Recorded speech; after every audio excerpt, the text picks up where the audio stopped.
If this is the first time you're at Redeemer, we're actually really happy just to see you and have you in our building. We would love for you to join us for church on Sunday.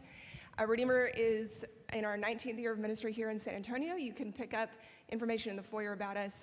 This conference is something that we do every 2 years, and it's a way that we create space for Christians to learn and discuss issues that are relevant for the culture and for the church. And so we're so glad you've joined us for this. I think I'm going to ask Justin and David, just kind of by way of getting started, to talk about how did each of you come to feel called to the kind of public work that you do? David, I'm going to start with you because I want to know how you got from that very successful first effort with the mailbox to decide that you should persist. My problem has always been I needed to dial down my politics. Okay, so my issue, I do not recommend this unless you were awesome in high school, but don't go and look at your high school yearbook and see what people wrote about you, because it defines kind of who you were when you were 18. And it turns out that everyone when I was 18 was talking about how into politics I was. And so it was just a natural interest for me. It wasn't like I felt a calling. And so literally one of my battles in life has been to jam that right into its correct box, right, to be honest. I mean, we all have sort of things we're naturally interested in. I had two things that I carried with me to school when I was in like 9th grade. In one hand, I had a coffee table sized book that was telling about the military balance of power between NATO and the Warsaw Pact. Right, like most people do. Yeah, and the other one was graph paper for my Dungeons and Dragons game. Sure. So that was my situation. So really, honestly, I've kind of had to have the opposite sort of struggle, which is, how do I disconnect from that? How do I put that in its proper place? And a lot of what I talked about tonight was the story of that, was after having been deployed and seeing when politics becomes religion and when politics takes the place of religion, how much that distorts your view of the truth, how much it distorts your view of your neighbor. And so I think in many ways I feel like a cautionary tale. And so, so for me, a lot of it was was how the calling of how best to put it in proper perspective. Yeah, that's great. That makes sense. Justin? I think. Oh, yeah, you're mic'd. Can you hear me? Yeah. Okay. I think I got into it partially for the wrong reasons. So after I graduated from law school, I went down to Atlanta, was working at a law firm, and I had a group of friends that were always talking about politics. Like, we talk about politics or sports. That was it. We after work. And so one day I was like, hey guys, let's just get into politics. We were interested in it, let's go into it. And I think once I got into it and started running campaigns, it took over the competitive stuff I was looking from sports. So like after I stopped playing football, I was like, I didn't have an outlet. And so I kind of got into it. I heard all these stories about all these, kind of crazy, campaign managers and all the stuff they would do to win. The adrenaline. Kind of formed myself after that, and doing a lot of stuff I shouldn't have done, hurt people, all kind of things. So I think I partially got into it for the wrong reasons, but after I really got into it, I started to notice that a lot of my friends who either running for office or people who are running their campaigns who were Christians were losing part of their Christian witness. So my friends who were, I was in a progressive space, so a lot of my friends, they just knew they weren't going to be able to talk about pro-life issues or talk about sexuality issues. And it's like, I just got to give that up if I'm going to run. And I just never was comfortable with that. But then also I had Republican friends who I think part of their compassion and, how they viewed certain things they had to leave behind in that kind of Tea Party movement and all that other stuff. And so it just didn't sit right with me. I'll talk about this tomorrow, but I went to the Democratic National Convention as a delegate twice, and that had a really big impact on me. And I left saying, I've got to be distinctive in character. I can't just be about a party. I want to help Christians have a different path to do politics differently. I was an RNC delegate once.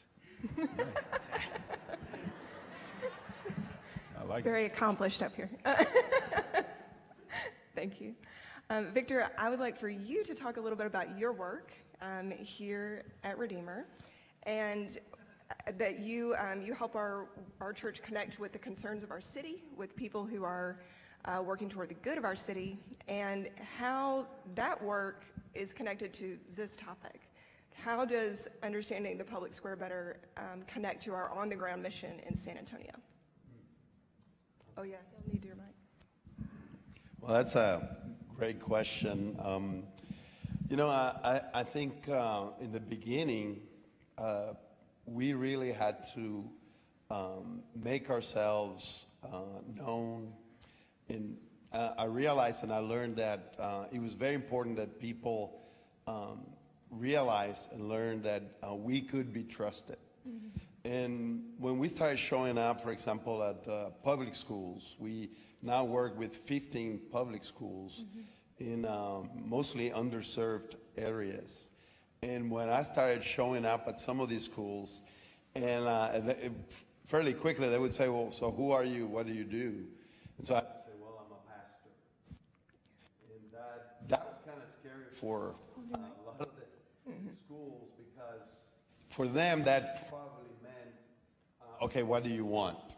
Yeah. You know, and for some reason I wasn't aware at the time, it was kind of intimidating. And of course, a lot of the schools are, overworked and overwhelmed, trying to make a difference. And so our main job at that time was just to love the schools and to somehow become a person that wasn't bringing more work or more burden for the schools, right, but that we wanted to alleviate the burden, to make it easier for them to do this incredibly hard mission that it is to teach kids in underserved areas in the public system. And so many times what that meant was to really prove and show that the reason we were there, which is something they didn't really understood at the time, is because we are neighbors. Is because they're doing something for our children that nobody else could do, and that was very critical, very important. So actually, for us, it started by feeding the teachers. And when I met the librarian, and I asked her at Rogers Elementary, and I asked her, what can we do for you? How can we help you? And she said, well, I have all these books, but nobody to help me organize them and put it where they go.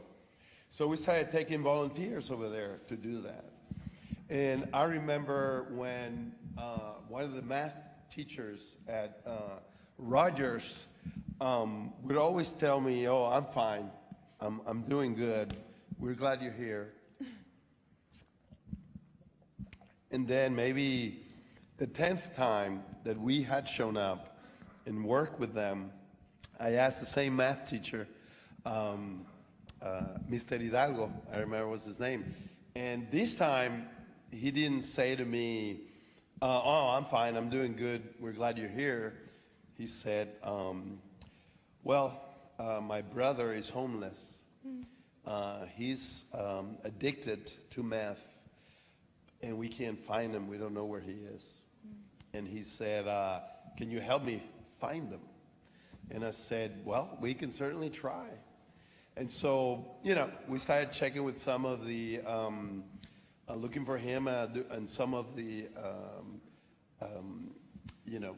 places where the homeless were meeting, and Haven for Hope wasn't around at that time.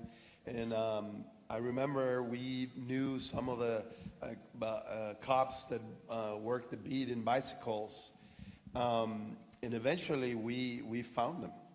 And he was not where we thought he was going to be, but just to be able to connect him to his brother and to assist them in that process and learn what that was. We didn't know what that took. And then out of that, Mr. Hidalgo said to us, I want to go to your church because I want to say thank you. And he showed up at church. This is when we were meeting at Edison High School, the theater there. And it was funny because he came that Sunday. He said thank you. He met some of the people that had helped him find his brother, and he just kept coming. And he kept showing up. And so we realized that to share the gospel wasn't a matter of what are the best words, or how can I learn Spanish to share that, but it's actually to meet someone who had a heavy burden that he knew he could not carry by himself, until he found and met people that looked kind of strange, but that he could trust. And that would be able to not fix it or solve his problem, but just keep connected with him, walking with him, until we learn and until the Lord allows that to happen. So, for us, that is also the public square. Right. And it was something that we didn't know, but we had to learn how to do. And so I think that's a story that illustrates many other stories that we have come to, people we have come to meet. And that once we had their trust, we had a door and a bridge that was precious, which is part of the kingdom and the gospel story. Thank you. Justin and David, in different ways, you have both talked about the need to be able to imagine the lives of other people and enter into others' realities and understand them. And so I know that in your work, you both encounter people who disagree with you vehemently all the time. What? I don't know. I've heard. That's what I've heard. And so I assume you've had to kind of flex that muscle and learn to lean into that process. I think that is something we're culturally a little out of practice at doing. It's saying, actually, tell me your position, tell me why you think that. And so I'm just curious if you could talk about what are some of the small ways that you try to learn about someone when you're talking with them, or learn their position, and how do you do that when they're actively criticizing you? Is that hard? Yeah, I mean, David would like a mic. I would say it's definitely tough, and I would also admit that I don't always get it right either. Right. So there's times when I say I probably should have handled that differently. Right. But I think one way I try to think about it is it's really part of discipleship. Right. I mean, if evangelizing or whatever you're doing, you're going to run into people who disagree with you. You're going to run into people who vehemently disagree with you and want to hurt you because you have a disagreement with them, whether it's your reputation or something else. And I think we have to look at it through the lens of discipleship. And I was just telling somebody, one of the tactics I try to use is listening to people. And that's why social media is not always the best place, to go back and forth. But when you have an opportunity to listen to somebody, listen to what they said, and then try to affirm in what they say what you can affirm. Right? And what that does is it says to them, I'm not really here just to prove you wrong. So even today, if you notice what I did, if I'm coming from more of a left-leaning position, I'm going to criticize that position first. Hopefully that allows somebody in the crowd to say, I'm not trying to defend progressivism. There's a lot of criticism I have. But it kind of diffuses the conversation to say, let's get to a place where we can understand each other, not me trying to show me that I'm better than you. And I think that's one way to start having conversations that are less polarized. Yeah, thank you. I'll just tell a story. I had a client for years. He was a professor who lost a promotion because he was discriminated against on the basis of his conservative political point of view and his Christian religious point of view. I worked with him in a case for 7 years. He's a really outspoken guy, really outspoken. I mean, owned the libs before owning the libs was cool. I used to affectionately call him Dan Coulter because he kind of had the Ann Coulter style of aggression. And we were very different in personality, but he was my client. I was his lawyer, and we became friends, and we won his case. It was the last trial I had as a practicing lawyer, and we won the case. It was in really a high point in my career. It was one of the first times that a professor had ever prevailed in a political discrimination case in a trial. And so it was really, we were tight, we were close. But after he won his case, he just kept escalating his rhetoric and escalating his rhetoric and escalating his rhetoric. And during the post-Trump era, when I went one way, away from Trump and the GOP, and he went another way towards that, we kind of lost touch.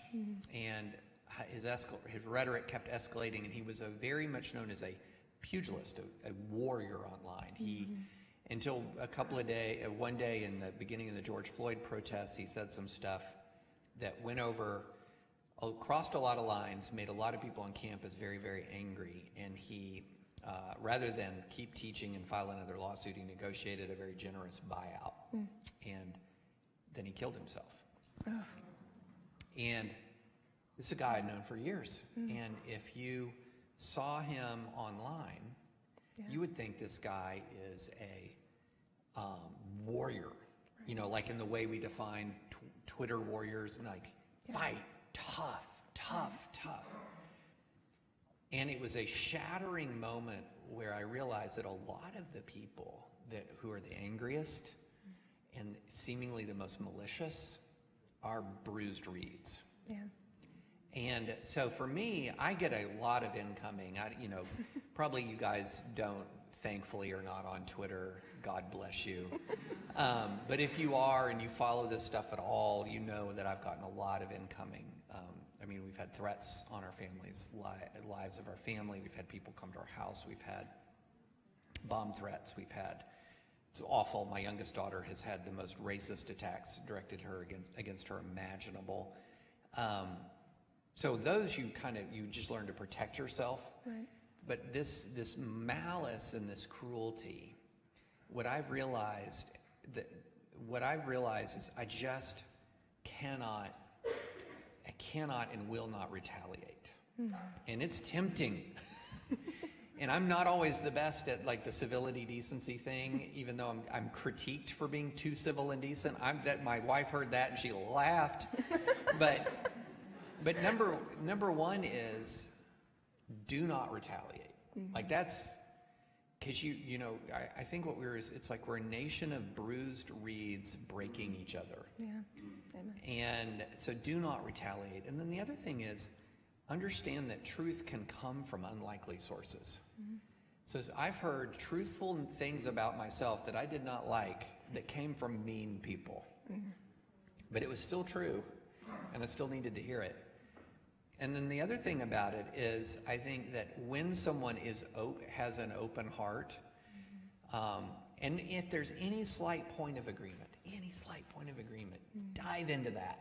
Yeah. Like we have this philosophy right now that it's like, if you're my 80% friend, you're my 100% enemy, because that 20% wrongness is just terrible. It's too much. Instead, we should have a view that even if you're my 10% friend, that's the starting point. That's the foundation for building.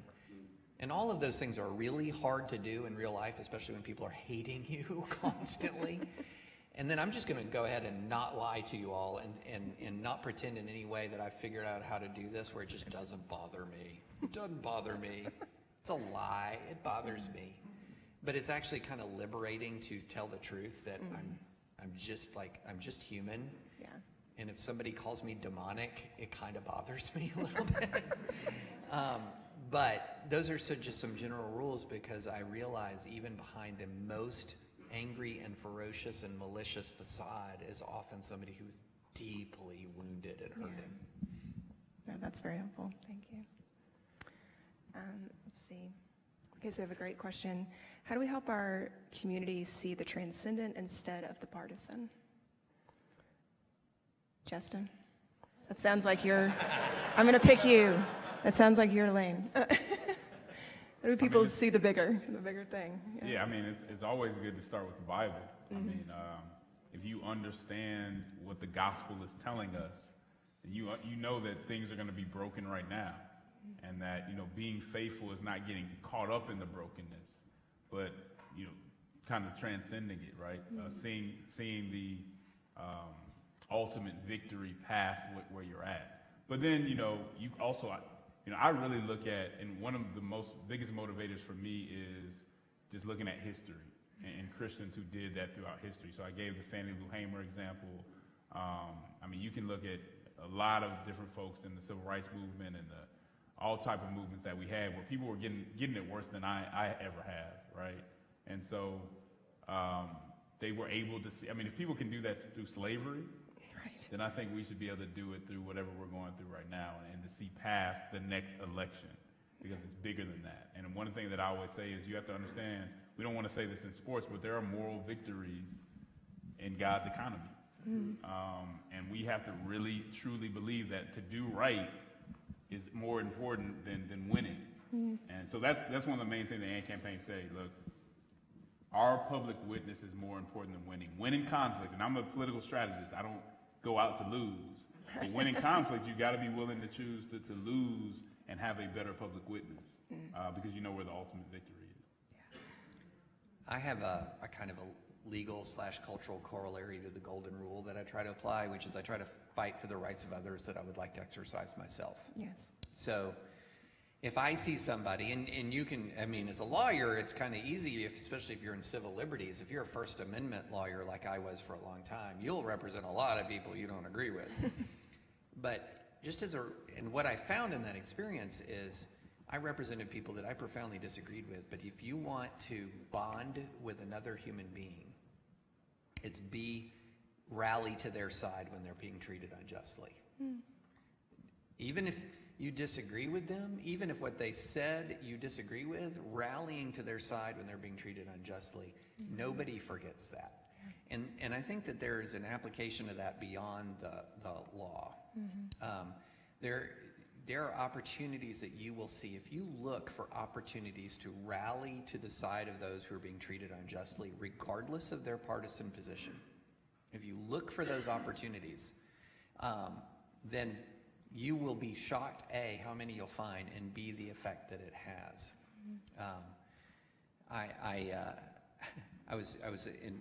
Heard a sermon at church 3 weeks ago about the story of David looking for sons of Saul, descendants of Saul, to be kind to. Remember the story of Mephibosheth? He's lame. And it was just really striking, because here you have the king who is looking for the descendants of his enemy to show kindness for that purpose. On purpose, yeah. And that was a really, it just hit me that as believers, as part of the body of Christ, looking for opportunities to demonstrate grace, be on the alert for them. And I think that is one way that we break through. Let's see, a couple here. Oh, here's a good one. I'd be curious of you. This is a very practical one. What do you view as a healthy amount of time to read or listen to political news and commentary? Define healthy. But I think this is true. You mentioned how, we live in this media-saturated age, and I carry around with me in my pocket this portal to everything all the time. And so it's very easy to become consumed with. And so I guess, not in the context, we're not all going to be political commentators. So that's not my job to do that. It is your job. But if it's not my job to read the news and read and learn, is more knowledge helpful, or is it just leading to discouragement at a certain point? What's a good way to balance? I really do think it depends on the source to some extent. Like if it's cable news, then you can cut any amount of time that's too much. Yes. Right? It's all excess at some point. But I would start with reading my local paper on Sunday, or whatever day you want to read it, but reading your local paper. That's a good time well spent. And if you have good sources, I don't know that you're overdoing it. If they're not feeding you rage, if you're just getting information and you have time to listen to a podcast, I'm not going to say turn it off because it's political, right? I think the source matters, and if it's healthy, we talk about kind of like information hygiene, right? If you have good hygiene and you're getting it from various sources and it's somewhat balanced and things of that nature, I don't know how much is too much in that regard. It just depends on your appetite for it.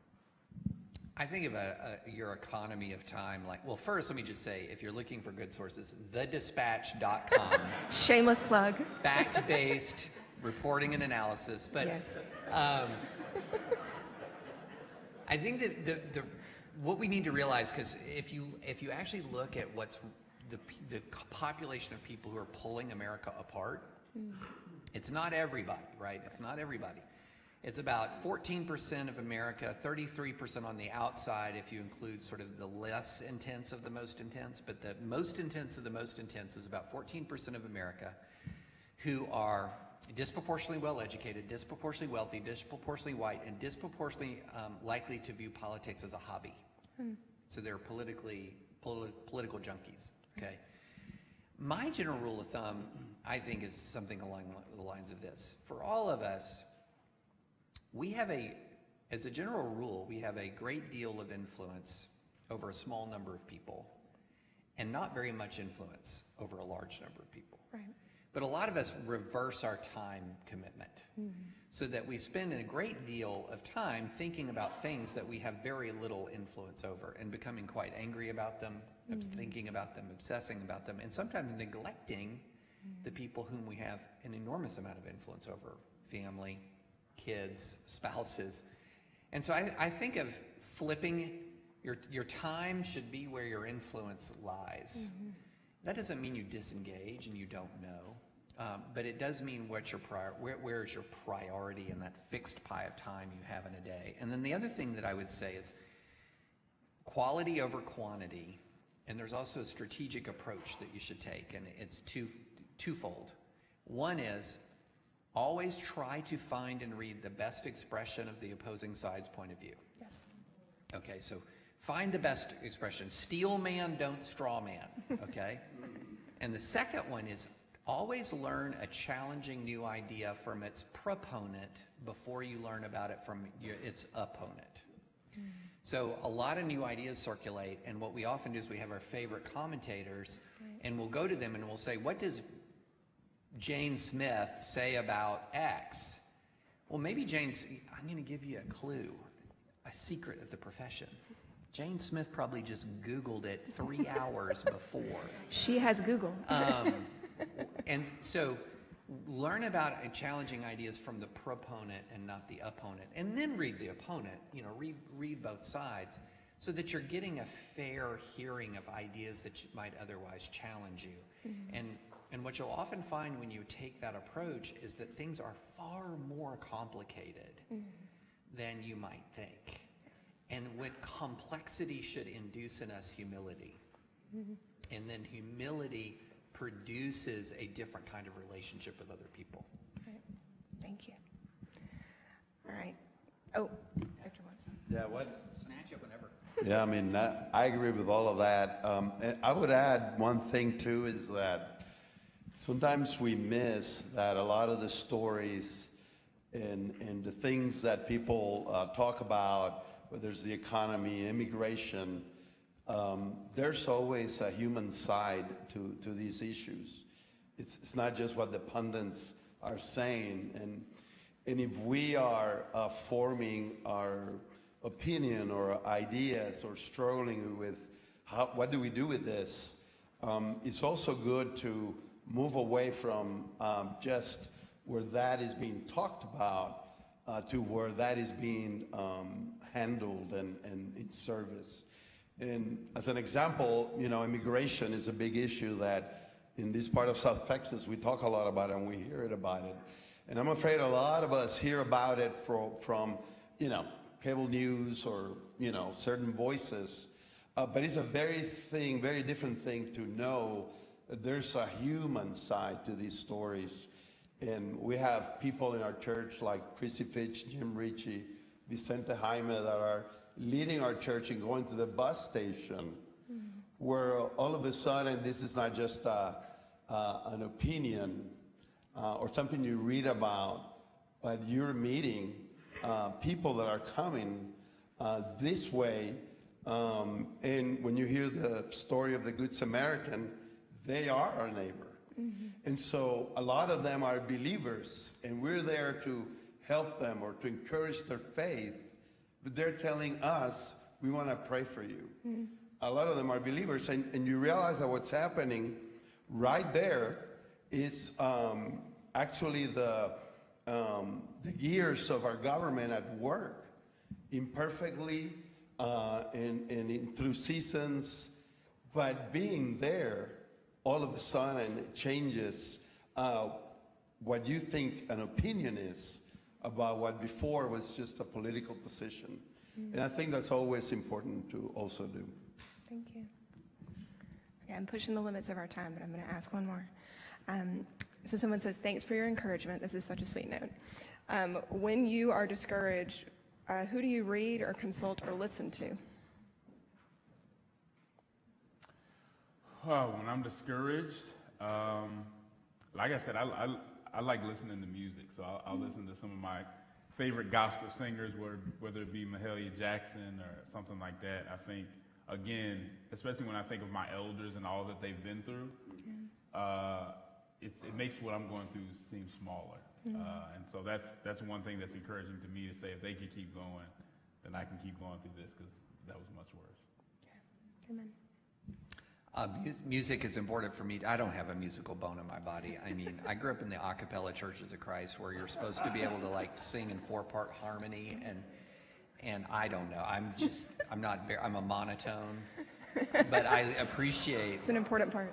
I appreciate good music. It's what, I write this Sunday newsletter every Sunday, and I always end it with a song, because sometimes, no matter how grim the topic I'm talking about, I want to remind people about hope and grace and truth. But music is very important for me. And then I'll tell you another thing hugely important for me: friendships. And friendships with people who are not friends with you because they agree with you, but friends with you because they love you. And that is so important. I talked about my friend Leo. We're so close to this day. Even though he hasn't moved 1 millimeter closer to me, despite repeated expressions of how wrong he is. It's not working. But be with people who love you, not just people who agree with you, because when you're around people who agree with you, it's a conditional friendship, it's a factional friendship, it's not love. And so I have a tight-knit group of people that I met that very first weekend from college. They are all quite different from me in their political point of view, and I'll tell you a brief story. I mean, they all are Trump supporters. I'm not. And one day I was just really down. I was getting a lot of incoming from Twitter, and it was one of those days where it just kind of got to me. And I put a tweet in our little group me, and I said, "This is what you people are like." One of the worst things. One of the worst things. I was just mad, Yeah. And then my friend says, "I don't care. I just want lower taxes." And then I may or may not have responded with an expletive. At which point there was like, you've seen, that ... The bubbles. Yeah. The bubble. Stop. Bubble. Stop. And I'm mad. Just waiting. And I'm mad. And he says, "I think we just need to get away."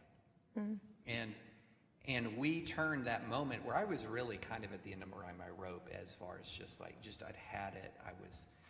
And we turned it into, he has this huge RV, pulls in a day later with this RV. All of my friends from college are on it, and we go off and we climb Mount Elbert in Colorado and just get away. And that's what it means when people just love you. Yeah. I was mean to them. I was being a bully, and then they're just like, instead of responding in kind, I know you just need some time. And so finding those people in your life and if they're right next to you right now, what a blessing. And cling to that. And there is a massive void of friendship in this country. Do you realize that the number of men who report 0 close friendships has gone up 2 to 3 times in the last 20 years? The number of women who report no close friendships has gone up almost as much. The number of people who report many close friends has gone way down. So that is so critical. And I just add church family too. I think church family can be very encouraging in that way as well. Amen. Thank you so much for being with us. Can we get a hand for these guys?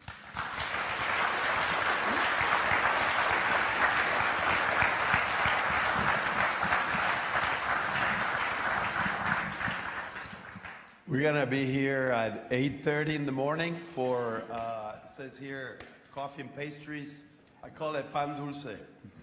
I do want to say also that I mentioned David's book. It's in our table. Please get it. And also, a good group of us have been reading Justin's book, The AND Campaign Guide to Faithful Civic Engagement. It's there as well. I hope you get it. We have learned a lot from this man. So hope to see you at 8:30 in the morning, and we'll be blessed again. Let me pray for us real quick. Lord, thank you for the way you have blessed us this evening, and realizing, Lord, that we are being called to, in our hearts, to be familiar with disagreements, to be familiar with people that we might even think it's awkward or difficult or challenging. And yet, Lord, when we remember the gospel, we realize that you came to the broken, you came to us, the most needy.